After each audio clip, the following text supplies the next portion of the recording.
زمین طیب بھی ہوتی ہے اور بنجر بھی۔ اللہ تعالیٰ فرماتا ہے زمین کو طیب اور ناپاک۔ پاک زمین کے ثواب نہیں ہیں یا ناپاک زمین کے گناہ۔ پاک زمین اللہ نے سرسبز کو، پھلدار پھولدار کو، کھیت کھلیان کو باغ کو کہا ہے، اور بنجر زمین کو ناپاک کہا ہے۔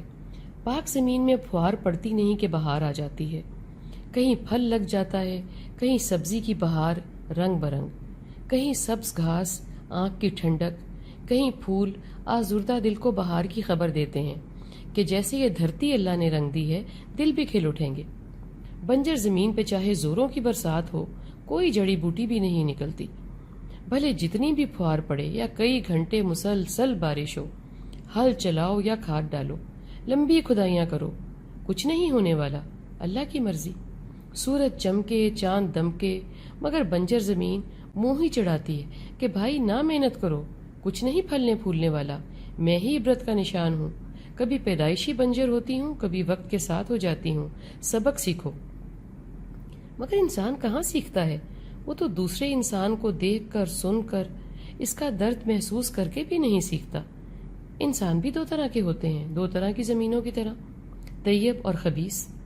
طیب انسان پھلدار پھولدار زمین کی طرح ہوتا ہے، اس پر دین کی پھوار پڑتی ہے، وہ لہلہا اٹھتا ہے، رنگدار ہو جاتا ہے، وہ سورج سا گرمائش پہنچانے والا اور چاند سا ٹھنڈک دینے والا بن جاتا ہے، اس کا دل پاک صاف ہوتا ہے۔ طیب زمین کی طرح اس پہ پھل پھول لگنے لگتے ہیں، جس سے سب آس پاس والے دیس پردیس کے سب فیض یاب ہونے لگتے ہیں۔ اس کا کہا دور دور تک پہنچنے لگتا ہے، جیسے کہ بڑھیا موسمی پھل اور پھول درآمد برآمد ہونے لگتے ہیں۔ اس کی بات بھی چلن بھی درآمد برآمد ہونے لگتا ہے، گویا کہ یہ شخص طیب زمین سا ہے، یہ دوسرا شخص جو بنجر ہے ناپاک زمین سا ہے۔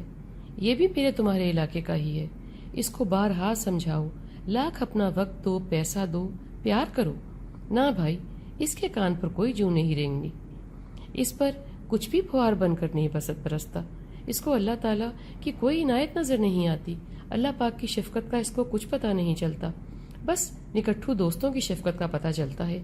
یہ کم بخت والا انسان اس ویرانے سا ہے جو صرف بھٹکنے بھٹکانے کے کام آتا ہے، صحرا کی طرح بیابان ہے، صحرا کی ریت کو ہوائیں کسی کروٹ بیٹھنے ہی نہیں دیتی کہ وہ خود کا یا کسی کا رستہ بنے یا بنائے۔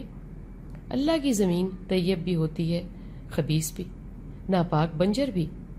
پتہ یہ چلا کہ اللہ کا انسان بھی خبیث اور طیب بھی ہوتا ہے اللہ کی زمین کی طرح۔ طیب انسان پھول پھل بھی دیتا ہے، خود کی سوچ سے، زبان سے، سبھاؤ سے زندگی بنا دیتا ہے، خود کی، دوجوں کی۔ یہ اللہ کا طیب انسان ہے، مطلوب انسان ہے۔ خبیث انسان بد نصیب اور بنجر ہوا زمین کی طرح، نہ ہی اس پہ پھول پھل لگتے ہیں، نہ خود ہی سرشار ہوا ہے، نہ دوسروں کو ہی کچھ دے پاتا ہے، نہ ہی مالک رازق کو خوش کر پاتا ہے۔